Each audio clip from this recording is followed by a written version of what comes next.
Live from downtown Detroit, Local 4 News at 11 starts now.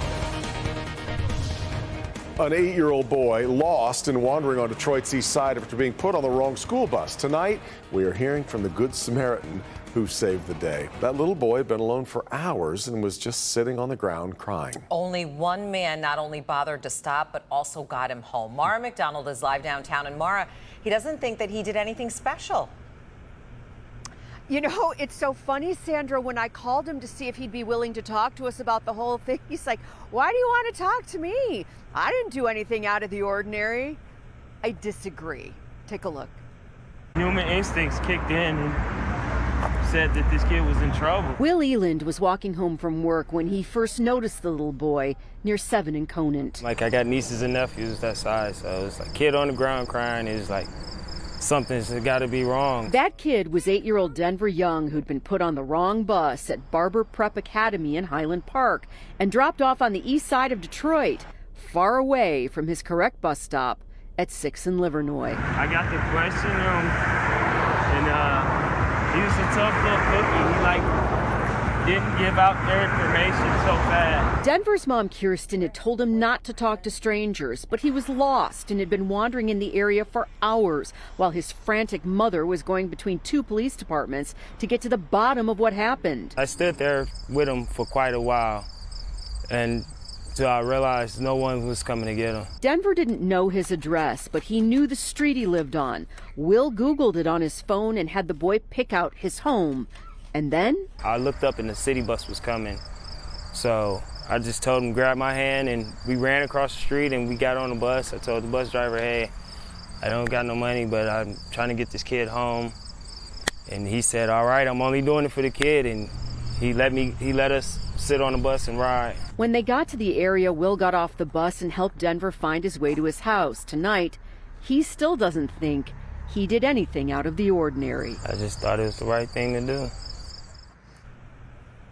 Back here live, Denver's mom, Kirsten, when we spoke to her yesterday, was so incredibly grateful for what Will did here. And how about that city bus driver who, even though he didn't have any money, still let them on the bus so that he could get that little boy home. Denver told his mom, he said, Will saved my life.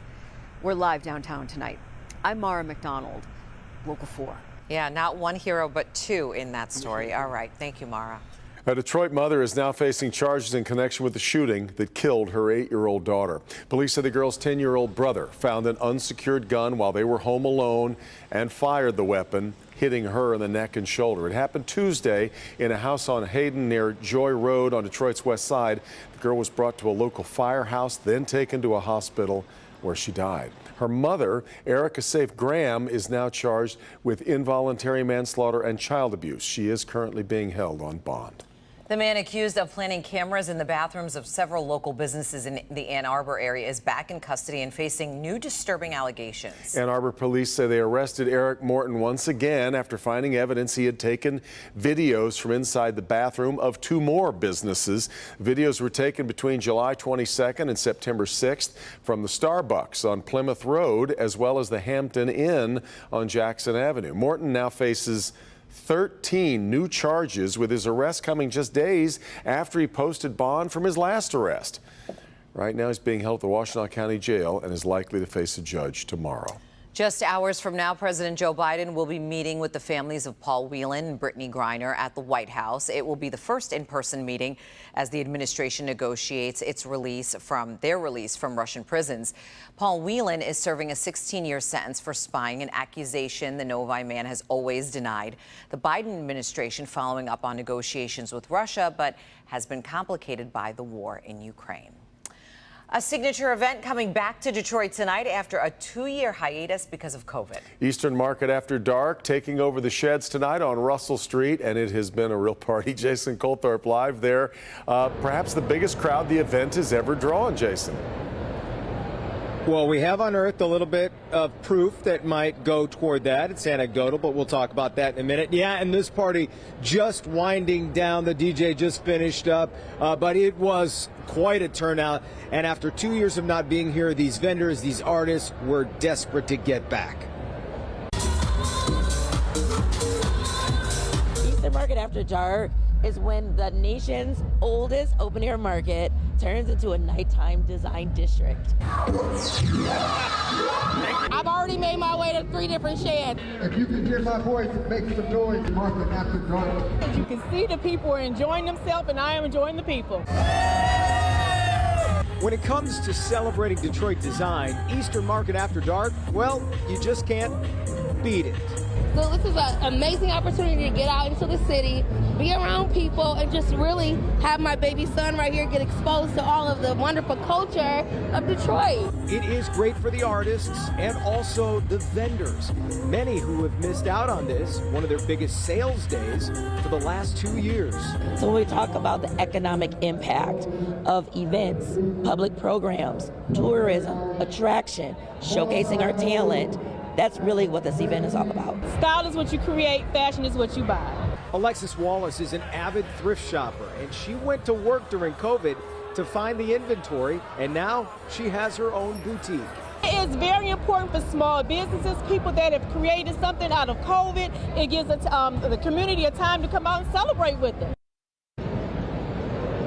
There's so many great businesses here. I talked to MJ's Ice Cream Parlor in the North End. They're a brand new business. He had been with a company for 35 years, retired. His wife unretired him. Now it's a family business of an ice cream shop. They were here tonight. It was really a nice scene. And going back to, was it the biggest crowd ever?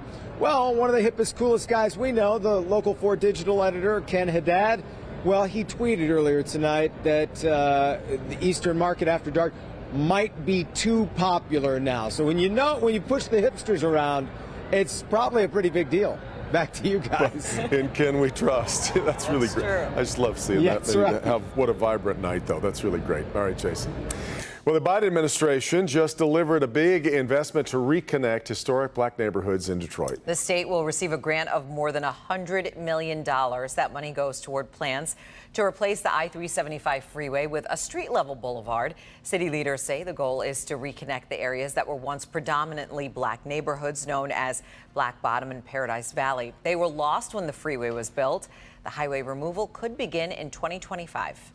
I've been advocating for 6 years to fill in this ditch and knit this city back together. It'll be a mile of economic opportunity with accessible space for small business storefronts, affordable housing, and so much more.